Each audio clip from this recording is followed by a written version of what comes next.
Salam alaikum wa rahmatullah. Aujourd'hui, on va parler d'un sujet dont personne n'aime entendre quoi que ce soit. Dès qu'on en parle, on détourne les regards. Un sujet, bon, c'est jamais le bon moment pour en parler, etc. C'est la mort. Voilà, on va y aller direct, hein. C'est la mort. La mort, il faut en parler. Parce que chaque être humain va goûter à la mort, comme Allah subhanahu wa ta'ala nous le rappelle dans le Coran.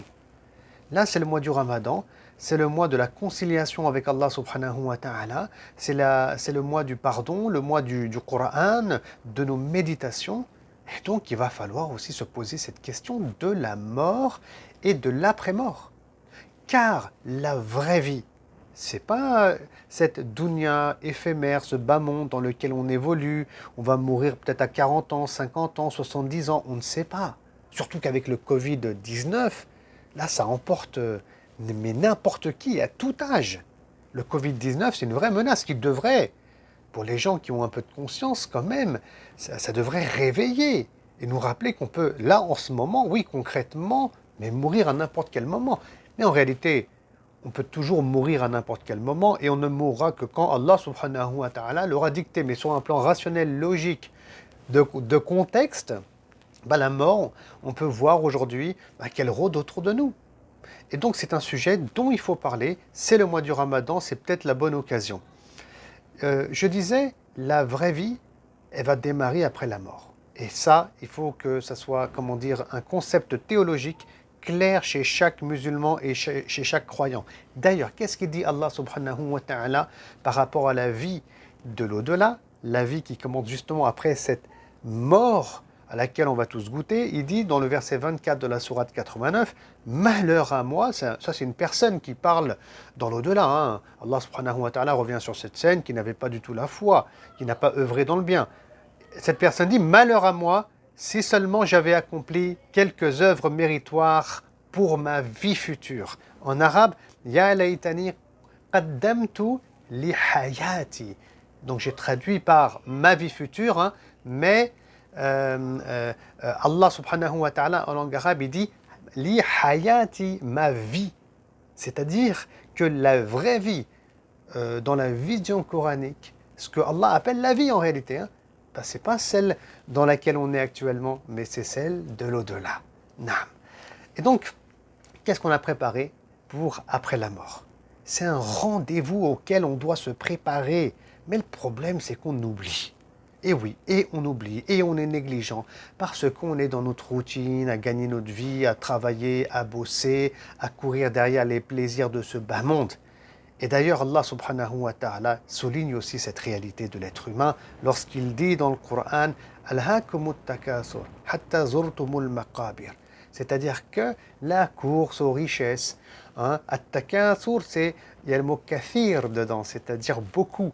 Le fait de toujours vouloir davantage. Ça peut être des biens terrestres, ça peut être de l'argent, ça peut être n'importe quoi lié à ce bas monde. On veut toujours plus. Hein, quand on a, on veut encore, et on veut, et encore, et encore, et on meurt, et on quitte ce monde.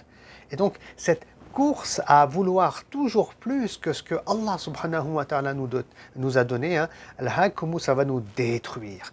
Jusqu'à que on prenne conscience que tout ça c'était éphémère, mais qu'il fallait construire pour la vraie vie, qui commence après la mort. On ouvrira les yeux, ça c'est clair, c'est une évidence lorsqu'on sera dans les tombes. Donc, ce sujet de la mort, il faut qu'on en parle. D'autant plus que le prophète sallallahu alayhi wa sallam dit « Évoquez souvent celle qui démolit les plaisirs, c'est-à-dire la mort, c'est-à-dire qui vient démolir cette dynamique de la dunya, hein, à vouloir toujours et encore plus. Comme j'ai dit au début de cette intervention, à chaque fois qu'on veut parler de ce sujet, les gens se détournent. Non, mais il faut en parler. Le prophète sallallahu alayhi wa sallam le recommande fortement. Quand on va mourir, et moi c'est ça qui m'inquiète réellement, comment on va être à ce moment-là? Est-ce qu'on va vouloir rencontrer Allah et on est heureux parce qu'on a bien œuvré dans ce monde, hein, on a jeûné, on a prié, on a donné la zakat, on a fait des aumônes, on était bien avec nos voisins, hein, on était des gens respectueux, etc., etc., etc. Et là, on est heureux suite à tous ces efforts qu'on a fait dans le bien, on rencontre Allah, ou bien est-ce qu'on a des regrets et on est dégoûté parce qu'on ne s'est pas préparé à la mort? En islam, il y a un point important, c'est qu'on doit se préparer à la mort. C'est-à-dire tout d'abord en avoir conscience, en parler, et ensuite faire une préparation à ça. Je parlais tout à l'heure du Covid-19, mais subhanallah, imaginez on tombe malade comme ça, subitement, soudainement, on va à l'hôpital et on meurt. Qu'est-ce qu'on a préparé pour cette rencontre avec Allah subhanahu wa ta'ala? Et donc, il faut s'y préparer. Et d'ailleurs, il faut être heureux de cette rencontre avec Allah subhanahu wa ta'ala. Oui, heureux. Il faut aimer cette rencontre. Mais on ne peut pas avoir cet état d'âme si on a énormément de regrets et si on ne s'est jamais remis en question et si on ne s'est pas préparé donc à la mort. Le prophète sallallahu alayhi wa sallam a dit, celui qui désire rencontrer Allah, Dieu désire le rencontrer. Celui qui répugne à rencontrer Allah, Dieu répugne à le rencontrer. Ça nous rappelle d'ailleurs un hadith Qudsi où Dieu dit, celui qui vient vers moi en marchant, je viens vers lui en courant, etc. Je ne rentre même pas dans ces considérations-là.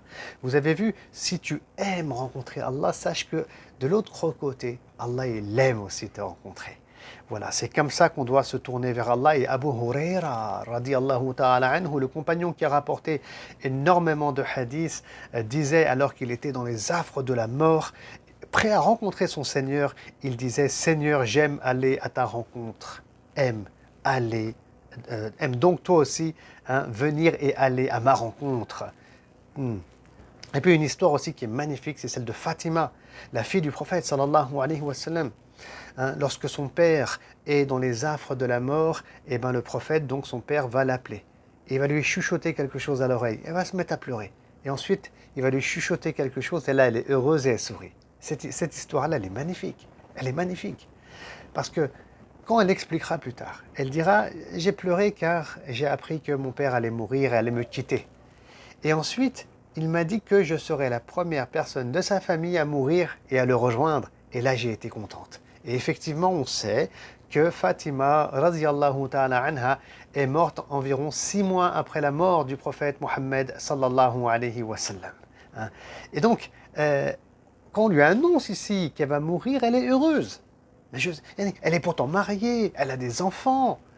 Elle aurait eu, si elle était attachée à ce bas monde, des rêves par rapport au futur. Elle en a des rêves, mais c'est des rêves par rapport au paradis, par rapport à l'au-delà. Ces gens avaient une foi qui était ancrée dans les cœurs. Et ils ont lutté dans ce monde pour construire des demeures au paradis, pour avoir la satisfaction d'Allah subhanahu wa ta'ala. D'ailleurs, c'est pour ça que nous, on respecte et on aime ces hommes et ces femmes qui ont entouré le prophète sallallahu alayhi wa sallam. Alors, est-ce que nous aussi, on serait heureux d'apprendre qu'on va mourir dans quelques mois? Est-ce que nous aussi, on s'est préparé à cette rencontre avec Allah subhanahu wa ta'ala? Et puis, est-ce qu'on a envie de le rencontrer? Ou est-ce qu'on est rongé par des regrets à un point où on détourne les regards dès qu'on parle de cette thématique? Naam, à nous, en ce mois béni du Ramadan, de nous remettre en question par rapport à ces différents sujets et à nous réconcilier avec Allah subhanahu wa ta'ala. Tant qu'on est vivant, on peut retourner à lui. Tant qu'on est vivant, on peut remettre les pendules à l'heure. Et tant qu'on est vivant, on peut aller de l'avant. Qu'Allah subhanahu wa ta'ala nous guide dans ce mois béni, le mois du Ramadan, et n'hésitez pas à rejoindre, pour terminer, ma page Facebook, bien entendu, ainsi que ma chaîne YouTube, et à partager ce rappel important qui sera, un rappel fructueux pour tous les musulmans et les musulmanes. Shukran jazilan, barakallahu fikum, et qu'Allah subhanahu wa ta'ala accepte notre jeûne. Wassalamu alaikum wa rahmatullah.